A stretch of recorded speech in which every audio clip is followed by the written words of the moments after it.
2025 August மாதம் துலாம் ராசி அன்பர்களுக்கு என்ன மாதிரியான பலன்கள் உண்டாக போகுது? ஜோதிட நிபுணரால் விரிவான பகுப்பாய்வு கொடுக்கப்பட்டிருக்கு. அதை தான் உங்களுக்காக இந்த பதிவில் நாங்கள் சொல்லியிருக்கோம். சித்திரை 3, 4 பாதம், சுவாதி மற்றும் விசாகம் 1, 2, 3ஆம் பாதம் இந்த நட்சத்திரத்தில் பிறந்தவங்க துலாம் ராசிக்கு உரியவர்களாக இருப்பீங்க. துலாம் ராசிக்கு அதிபதி யாருன்னு பார்த்தா சுக்கிரன்.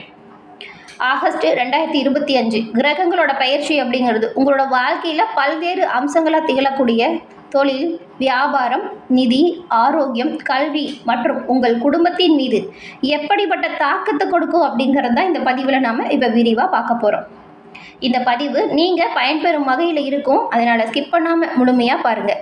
நீங்கள் இப்போ தான் ஃபஸ்ட் டைம் நம்மளோட சேனலையே பார்க்குறீங்க அப்படின்னா மறக்காமல் நம்மளோட சேனலை சப்ஸ்கிரைப் பண்ணி வச்சுக்கோங்க.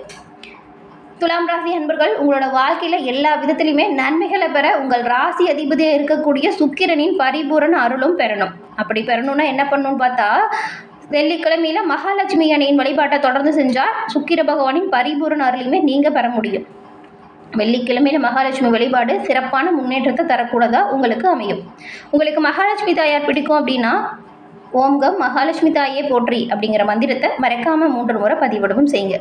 அன்னையின் அருளால் எல்லாமே உங்களுக்கு நல்லதாக நடக்கட்டும். மேலும் உங்களோட தனிப்பட்ட ஜாதக ரீதியான பிரச்சனைக்கு எளிய முறையில் தீர்வு பெற நினச்சிங்கன்னா டிஸ்கிரிப்ஷனில் ஜோதிடர் நம்பர் இருக்குது. அந்த நம்பருக்கு ஃபோன் பண்ணி அனைத்து வித பிரச்சனையுமே எளிய முறையில் தீர்த்துக்கலாம். ஜாதகத்தை எளிமையாக கணிச்சுக்கலாம். சரி வாங்க, நாம் இப்போ உங்களுக்கு இந்த ஆகஸ்ட் 2025 உங்கள் ராசிக்கு கிரக பயிற்சி என்ன மாதிரியான தாக்கத்தை கொடுக்கும் அப்படிங்கிறத பார்க்கலாம். முதல்ல சூரியன். இவர் உங்கள் ராசிக்கே லாபதிபதியாக இருக்கக்கூடியவர். 17ஆம் தேதி அன்னைக்கு கடக ராசியிலிருந்து தன்னோட சொந்த ராசியான சிம்ம ராசிக்கு சூரிய பகவான் மாற்றம் அடைய போகிறாரு. அடுத்து புதன். உங்கள் பாக்கிய அதிபதியாக திகழக்கூடியவர் தான் இந்த புதன் பகவான். 30ஆம் தேதி அன்னைக்கு கடக ராசியிலிருந்து சிம்ம ராசிக்கு பிரவேசம் அடைய போகிறார். அடுத்து சுக்கிரன். இவர் உங்கள் ராசி அதிபதியாக திகழக்கூடியவர். 21ஆம் தேதி அன்னைக்கு மிதுன ராசியிலிருந்து கடக ராசிக்கு மாற்றம் அடைகிறாரு. அதன் பிறகு செவ்வாய் பகவான். உங்கள் தனம் மற்றும் சப்தமாதிபதி தான் இந்த செவ்வாய். இந்த மாதம் முழுவதுமே கன்னி ராசியிலேயே இருக்க போகிறாரு. குரு இந்த மாதம் முழுவதுமே மிதுன ராசியில் பாக்கியஸ்தானத்தில் சஞ்சாரம் செய்கிறாரு. இது அதிர்ஷ்டத்தை அதிகரிக்கக்கூடிய அமைப்பு. குரு ரொம்பவுமே நல்ல ஸ்தானத்தில் தான் இருக்கார். சனி உங்கள் யோகக்காரகனாக திகழக்கூடியவர். இவர் மீன ராசியில் இப்பொழுது இருக்கிறாரு. இந்த வாய்ப்பு போட்டிகளில் வெற்றி பெறக்கூடிய அமைப்பை கொடுக்கும். எதிரிகள் மீது ஆதிக்கத்தை குறிக்கும். அடுத்து ராகு உங்கள் ராசிக்கு 5ஆம் வீட்டில் கும்ப ராசியில் சஞ்சாரம் செய்கிறாரு. அதன் பிறகு கேது உங்கள் ராசிக்கு 11ஆம் வீட்டில் சிம்ம ராசியில் சஞ்சாரம் செய்கிறாரு. இந்த கிரக நிலைகளாலும் கிரக நிலை சஞ்சாரங்களாலும் உங்களுடைய தொழில் மற்றும் உத்தியோகம், குடும்பம் அப்படின்னு எல்லா விஷயத்துலையுமே மாற்றங்கள் ஏற்படும் இல்லையா? அது எப்படிப்பட்டது அப்படிங்கிறதான் இப்போ நாம் பார்க்க போகிறோம். அதுக்கு முன்னாடி உங்களுடைய ஜென்ம ராசி அல்லது லக்கணம் துலாமாகவே இருந்துச்சுன்னா இந்த ஒரு பலனுமே பொருந்தும். அது என்னன்னா, துலாம் ராசிக்காரங்களுக்கு இந்த கிரக நிலைகளை பார்த்தா ஒரு அற்புதமான மிகவும் சுபமான மாதம். பாக்கியஸ்தானத்தில் குருவும் தொழில் ஸ்தானத்தில் சுப கிரகங்களும் இருக்குது. லாபஸ்தானத்தில் லாபாதிபதி மற்றும் 6ஆம் வீட்டின் யோகக்காரகன் சனி பகவானே சஞ்சாரம் செய்கிறார் இல்லையா? இந்த ஒரு வாய்ப்பு உங்களோட வாழ்க்கையில் மிகுந்த அதிர்ஷ்டத்தையும் புகழையும் வெற்றியையும் அதிகரித்து தரக்கூடிய அமைப்பு. கிரகத்தோட பயிற்சி அப்படிங்கிறது அதிர்ஷ்டம் 9ஆம் வீடு, முயற்சி 10ஆம் வீடு, லாபம் 11ஆம் வீடு. இந்த அற்புதமான வரிசையில் உங்களுக்கு கிரகங்களோட நகர்வு இந்த மாதம் ஏற்பட போகுது. அதனால் இந்த லக்கணம் ராசிக்காரங்களுக்கு நீங்கள் செய்கிற ஒவ்வொரு நல்ல விஷயத்துலையுமே நன்மைகளை பெறக்கூடிய அமைப்பு உண்டாகும். இப்போ தொழில் மற்றும் உத்தியோகம் ரீதியாக என்ன மாதிரியான வாய்ப்பு கிடைக்கும் அப்படிங்கிறத பார்க்கலாம். தொழில் ரீதியாக இது உங்களுக்கு ஒரு பொற்காலம். இந்த மாதம் உங்கள் 10ஆம் வீட்டில் தொழில் ஸ்தானமாக இருக்கக்கூடியது எங்கே பாக்கியாதிபதி, லாபாதிபதி மற்றும் ராசி அதிபதி இவங்களோட சஞ்சாரம் நீங்கள் செய்கிற ஒவ்வொரு செயலையுமே தடைப்பட்ட வெற்றியையே கொடுக்கும். பதவி உயர்வு, அந்தஸ்து அதிகரிப்பு, சம்பளம் உயர்வு இது எல்லாமே கிடைக்கலாம். நீங்கள் உங்களோட பணிகளை சிறப்பாக செஞ்சீங்கன்னா மேலதிகாரிகளால் பாராட்டு பெறுவீங்க. உங்களோட வேலை அங்கீகாரத்தை கொடுக்கும். புதிய வேலை முயற்சிகள் நிச்சயமாக பயனளிக்குங்க. 6ஆம் வீட்டில் சனி இருக்கிறதுனால போட்டிகளில் உங்களை யாருமே தடுக்க முடியாது. திறமையாக செயல்பட்டு வெற்றியடைய போகிறீங்க நீங்கள். நிதி நிலைமை உங்களுக்கு எப்படி அமையும் அப்படின்னு பார்த்தா, நிதி ரீதியாக இந்த மாதம் லாபகரமான மாதம்.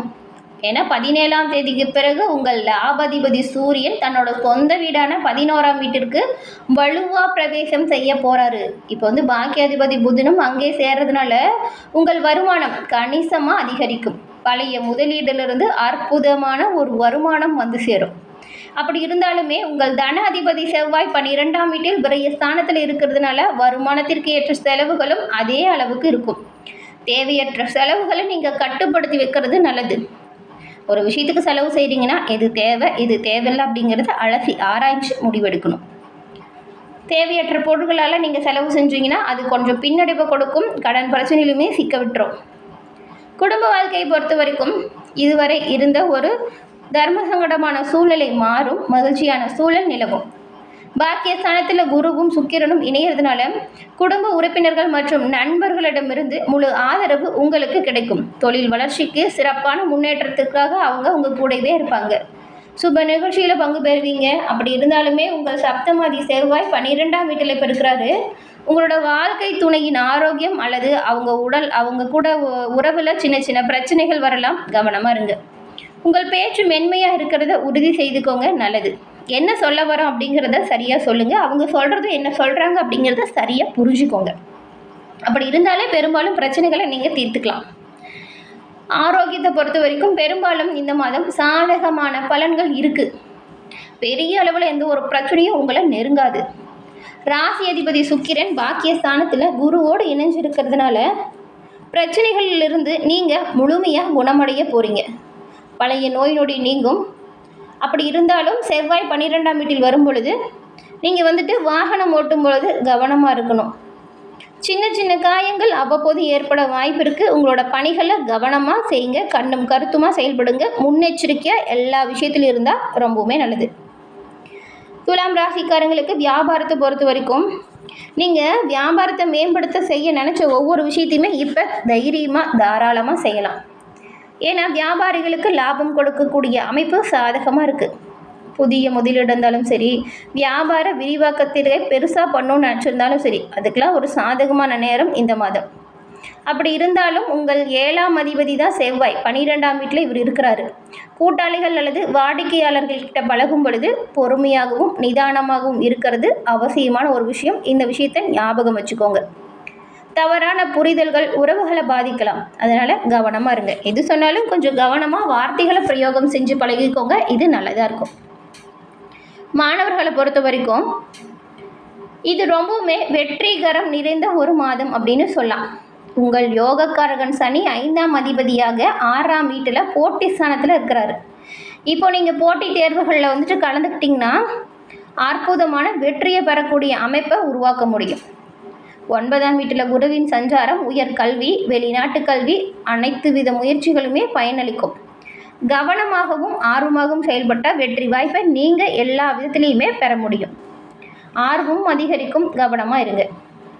இந்த மாதம் கிரகங்களோட அமைப்பு சாதகமான பலன்களை கொடுக்குது அப்படின்னா அந்த சாதகமான பலன்களை அதிகரிக்கவும் சின்ன சின்ன எதிர்மறை தாக்கங்களும் இருக்குன்னு சொல்லியிருக்கோம். அந்த சின்ன சின்ன எதிர்மறை தாக்கங்கள் குறையணும் அப்படின்னா இப்போ சொல்கிற பரிகாரத்தை முறையாக கடைபிடிச்சா நன்மைகளை நீங்கள் பெற முடியும்.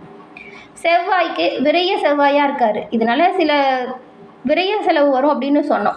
ஒவ்வொரு செவ்வாய்க்கிழமையிலுமே அனுமன் சாலிசா பாராயணம் செய்கிறது தேவையற்ற செலவுகள், பயணங்கள் மீது ஏற்படும் தடைகளை குறைக்க உதவியாக இருக்கும்.